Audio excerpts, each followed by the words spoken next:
Audience members.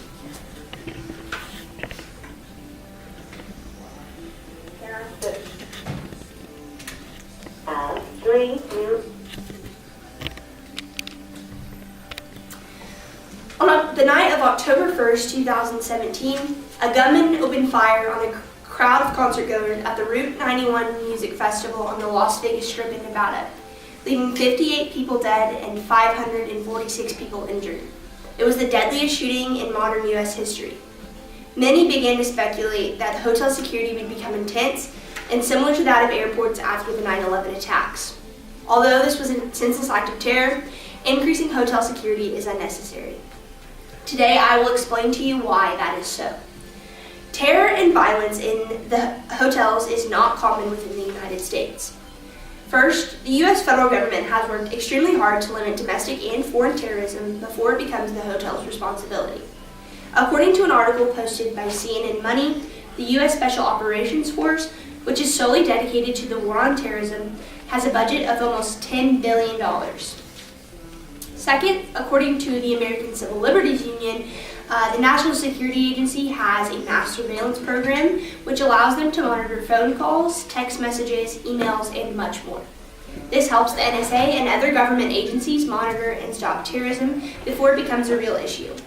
Second, Middle Eastern countries have been experiencing hotel attacks for years. The U.S. has just now experienced this, so if there's no problem, we don't need to fix it.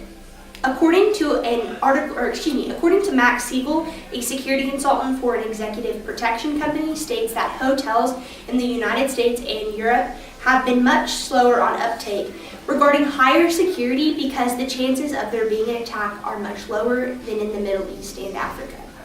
The hotel industry cannot handle rapid security changes like this. First, hotels are not like airports. You can't have intense security checkpoints. First, according to an article posted by USA Today, hotels are, like I said, not like airports. Airports can easily employ metal detectors and high-intense security programs because passengers only have a single entry point and single entry time. At hotels, a guest will typically enter and leave several times a day from several entries and exits.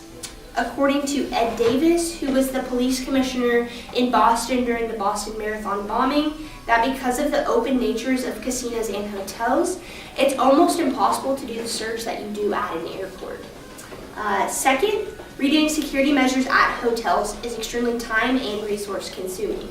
According to a New York Times article, security teams at hotels are often extremely lightly staffed and poorly paid, usually making under $10 an hour, with no more than a few dozen employees for more than 1,000 rooms.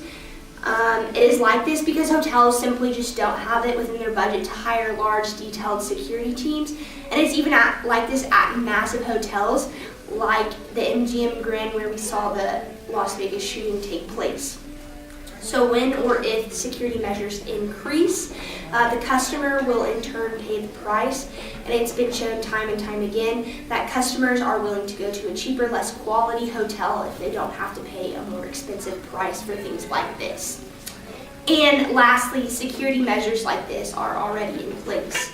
So first is the see something, say something policy.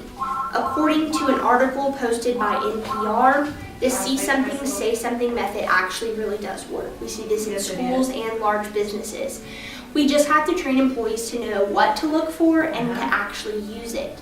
And second, hotels need to work directly with local law enforcement. According to Thomas Lakin, who owns his own security consulting firm in Brecksville, Ohio, hotel security staffs across the country need to have a better relationship with local law enforcement to prevent similar attacks like this in the future. According to an article posted by CNBC, the security measures that are in place in Vegas worked. Las Vegas has a 24-hour standing SWAT team, and it was able to neutralize the alleged shooter very quickly. Had that not been the case, there would have been a far higher death toll. So it's upon the hotels to work directly with local law enforcement. So in mass populated areas, things like this can be done to help either neutralize the situation before it starts or to neutralize it extremely quickly. So prior to this speech, you probably didn't think about all the things that would go into hotel security, or even why it is unnecessary.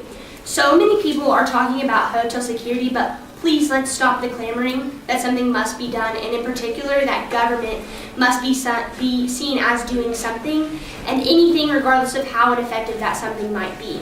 Instead, let's make rational decisions about security based upon legitimate, fact-based risk assessment.